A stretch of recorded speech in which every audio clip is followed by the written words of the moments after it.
Hey guys, Putt here again, bringing you the second game of week number 1, and this one was between myself and Samuel. So we've got Putt's Poliwags facing off against Sam's Slakoths, and I'm just going to go over my team really quick and then talk about what I expected. So my Gyarados is here to wall Scizor. I've got Intimidate Bulky Gyarados. My Magearna is Assault Vested, and it's really just here to take hits and do as much as it can. I've got Choice Scarf Durant to handle Greninja and Latios because I can one-hit KO both of them. That's before Greninja changes to a different type, though. Claydol is here for Raikou, but he doesn't bring Raikou, so Claydol just changes to a Hazard Control Mon. Before I had him with like Earthquake and Grass Knot, and the Grass Knot was to hit Rhyperior if he brought Rhyperior, but he didn't bring him, or Raikou. So my Claydol is just here to set up rocks and spin rocks away. That's all he's here for, and Death Fodder, honestly. Infernape is sashed, and he is here to check the. He can actually 1v1 Greninja if he has his sash up, and he also hits Porygon 2 really hard. Tentacruel is here because he has a special wall, and there's a lot of special attackers, and I also have knockoff for the Eviolite if that comes around. On Samuel's side, he's got Clefable, Greninja, Chandelure, Porygon 2, Latios, Scizor.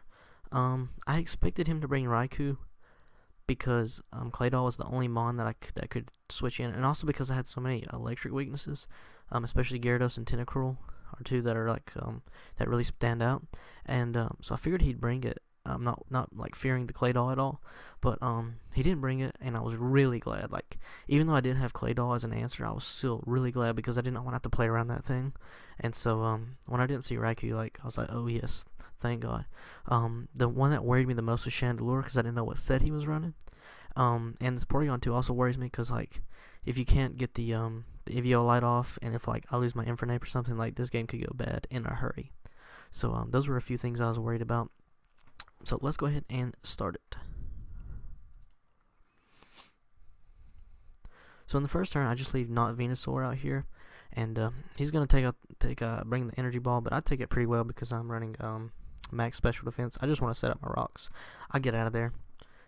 He defogs to get rid of the rocks, so that's fine with me. I predict him to switch here, so I just go for the Volt Switch, so I can get the switch I want to, and it works out perfect. So Magearna does quite a bit. And I just go straight to my Tentacruel here, as he's going to go for the energy ball. And Tentacruel eats it up with that huge special defense. And the Scald is able to take out Chandelure. Let me pause it for a second. So I EV'd my Tentacruel to outspeed, max speed, timid Chandelure. That way if he was running like max speed, timid Chandelure, and that, like let's say my Tentacruel was like really low, and his Chandelure came in, if he was not Choice Scarfed, I would outspeed him and kill him, and that would really catch him off guard. Or if a situation like this happened and he outsped me, I would know that he's Scarfed. So that was my whole idea behind that, is I could figure out whether he was Scarfed or not with Tentacruel, and ended up killing him. So it really doesn't matter. But if he would have made a different play there or something, then I would have known, you know, what's going on. But let's just keep going. So he's going to bring out the Porygon 2, trying to drop the T-Bolt, but I do have knockoff, which is great, because I'm able to get rid of this Eviolite. It's perfect for me. And man, Tentacruel eats that up so well. But I'm going to save my Tentacruel, so I'll go ahead and get out of there, because he was Clefable. I just go into this thing, expect another T-Bolt. It works out for me. I have no offensive pressure, so I just want to get my rocks back up. And then he poisons me, which is fine, because like I said, I don't have a use for this guy except for setting rocks and spinning rocks. So I'll bring out my Magearna, because Magearna can take any hit from this thing. And I'd fire off the Aura Sphere to hit it super, but he goes into Clefable, which is a good switch for him. But Clefable can't really hit me with anything, because I'm Assault Vest. So I drop the Flash Cannon, it does a ton, and then Magearna's bulk is just too much. That's super effective, 26%. I mean, it's not stab, but still, Magearna's bulk is unreal. So out comes the Scizor, and I think I predicted the switch here, did I? Yes. So I'll go ahead and hit Volt Switch out, predicting him to go into something different. Then I'll just go straight into my Gyarados with the Intimidate. So I taunt here. Let me talk about this for a second. So I taunted here because I didn't want the Scizor to Swords Dance, because at this point in the game, the momentum was all on my side, and I felt like the only way I could possibly lose is if I screwed around and let Scizor get to +6, because then he could just possibly sweep through my whole team, and I did not want that to happen. So that was why I taunted here, just to be safe. If I would have gone for like a waterfall, I could have dropped him down to like 20% or something probably. But I just decided to go for the taunt. Alright, so he goes for the U-turn here, and this does 34%.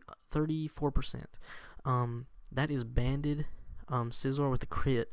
So the crit means that it ignores the attack drop he had. So a banded crit from Scizor only did 34% to my Gyarados that I'm running here. So or 33%, super strong. So he goes in the Porygon 2 here. I know that he's going to go for the T-Bolt. I want out. I'm just going to go into Magearna, because I know I can take it easy. But he actually goes for the Recover, so he read me pretty well there. And then he's going to switch out into his Scizor. That's fine. It's going to have to eat an Aura Sphere. It does a lot. Then I don't want my Magearna to take any damage, so I just bail. Back into my Gyarados, and I have no reason not to. The knockoff actually does quite a bit there, but it doesn't matter. Scizor's too low, and the Waterfall does take him out. So in comes the Latios here, and my Gyarados has already done his job, so I'm just going to try to let him die. He actually goes for the Dragon Pulse, and I'll live it, and then the Crunch does a ton. So my Gyarados goes down. Getting the Crunch off really doesn't matter, because my Durant could have KO'd him from that range anyways. So Durant comes in with a nice Egg Scizor, finishes off Latios.